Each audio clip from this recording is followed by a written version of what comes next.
Everyone has a plan until they get punched in the face, and these were some wise words from the world-renowned philosopher Mike Tyson. In this video, I'm going to be sharing some misconceptions and things that people don't tell you about what it takes to create, launch, and maintain a startup.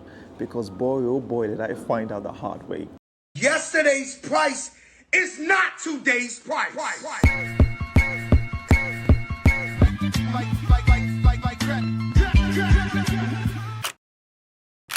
Welcome back to the vlog, amigos. I hope everyone is doing good and I hope you're well. Today, I'm at a WeWork location called Auburn. It's a very nice space, so I'm going to show you guys around. A few days ago, I was thinking about some of the misconceptions and things that people don't tell you about what it takes to launch, create, and maintain a startup. These are the things that when I was already in it, I was like, oh my God, I wish I knew this, because now I'm thinking, is it actually worth creating a startup? Because these are things that, you have to come in and then be punched in the guts, and then you're like, oh my God, I wish I knew this. So that's why in this vlog, I really want to just break these things down so that if you're thinking of creating a startup or you're already in one, maybe this can be valuable to you. So firstly, a lot of people always underestimate the cost and the expenses that are involved in creating, launching, and maintaining a tech startup. I remember the time I was thinking of creating mine in the early stages. I said to myself, I probably just need about 3,000 to 5,000 pounds and I should be fine. Because I'm going to find a guy on Fiverr. I'm going to pay him about 1,000 to 1,500. I'm going to get a hosting on GoDaddy. I'm going to be paying maybe 60 pounds per month.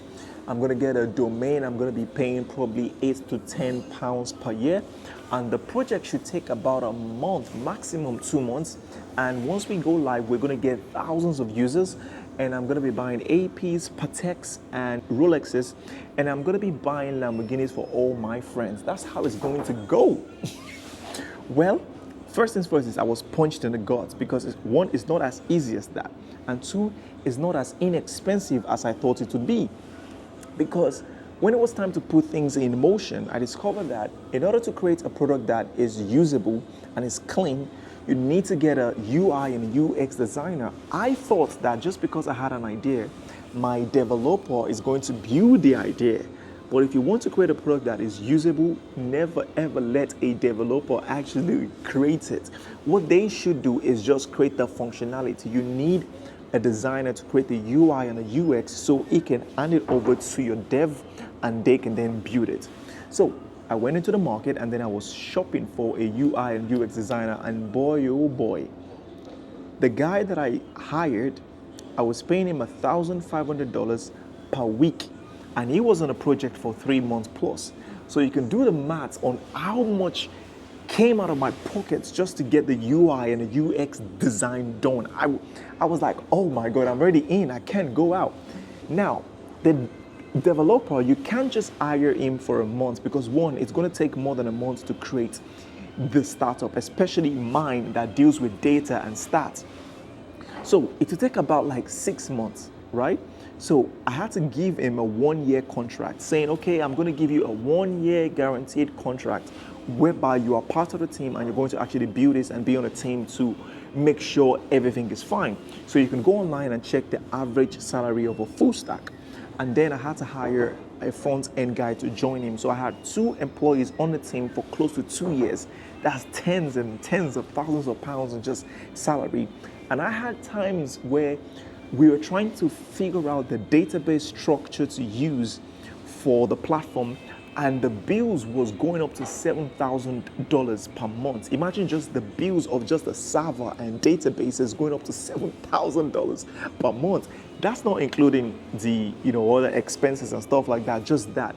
And now we currently pay less than $500 a month for that same thing that used to cost us $7K, $8K per month, because now everything has now been structured in a way whereby we now know what works and what doesn't work. So basically what I'm trying to say is this: it is expensive to create a tech startup, and most people always think it's like 2K, 3K, 4K. Trust me, it costs more than that.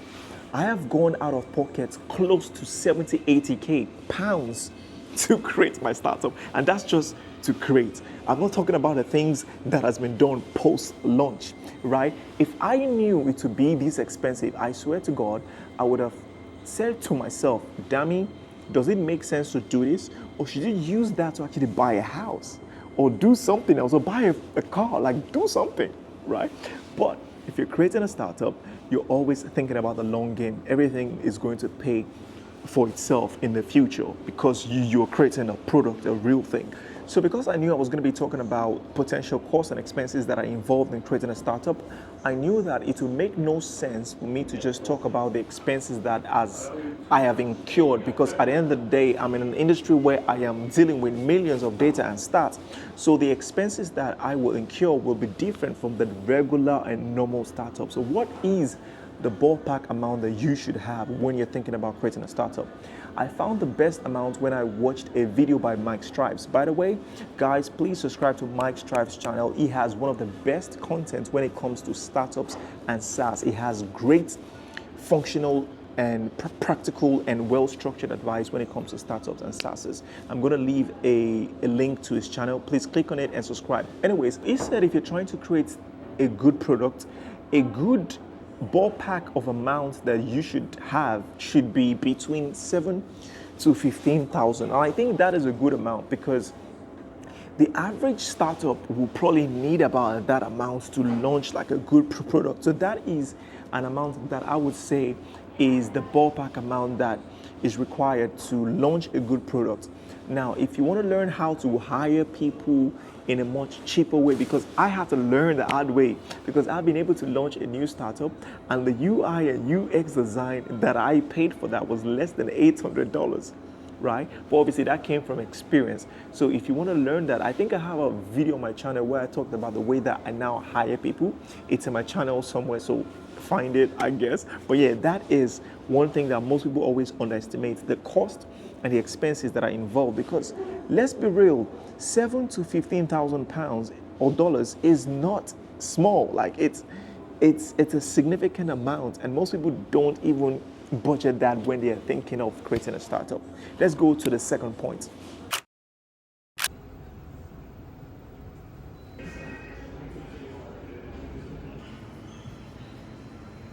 Secondly, a lot of people always overestimate how quick their product is going to become a success, or how quick your startup and product is going to become profitable.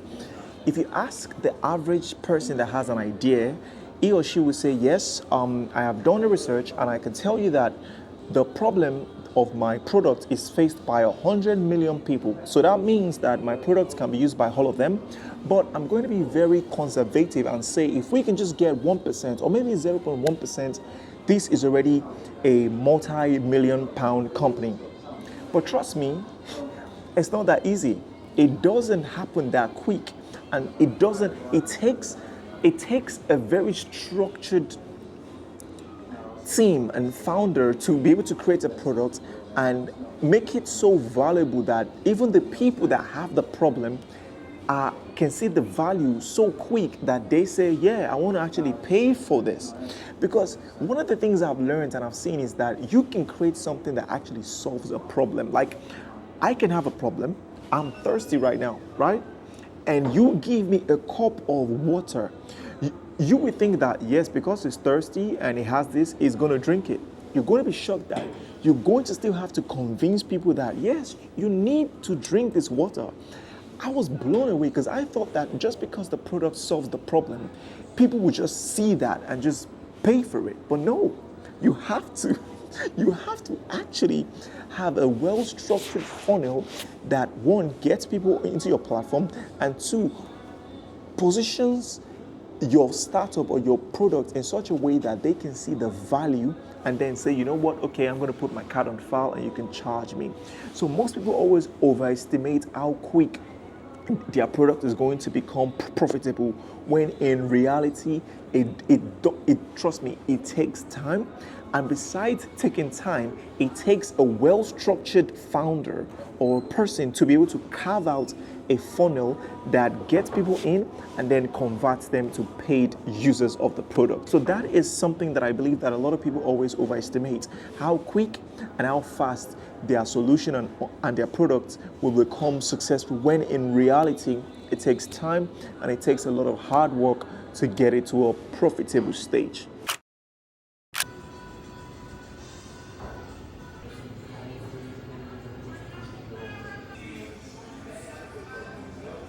Last but definitely not least is most people always forget that before you launch a startup or a product, you need to already know exactly how you're going to attract customers and users and traffic to your platform or your startup, because most of us always just focus on the idea and the execution of it, that we forget that the whole purpose of creating a startup is so people can use it.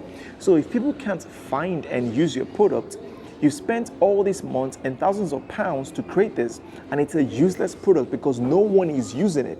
So before you even launch anything, you should already know exactly how you're going to attract customers and users to your product, because or else you're going to launch and you're going to get punched in the gut like I was. Because I remember when I was about to launch, I said, oh my God, I've already seen some keywords that I'm going to run paid ads to, and this is going to go to the moon.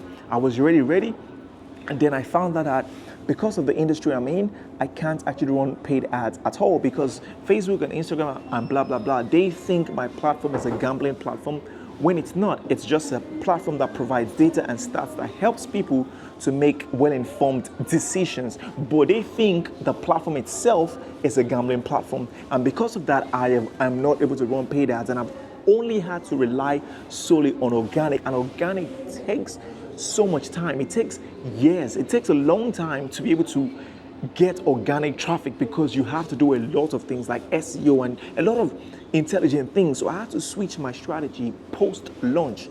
It would have been smarter if I already knew a strategy that I would use before we launch. So I would say this, please, if you can, before you launch anything, already have a structure or a funnel that you know is going to be the way that you're going to use to attract people to use your platform or to find out your platform, and then in the future upgrade to a paid plan. So I hope that helps. And that right there are three things that I believe people don't talk about, and some misconceptions that people have when it comes to actually creating a startup. So I hope that was helpful. And yes, that's the vlog, amigos. Enjoy your day, and I'll see you in the next one. Bye for now.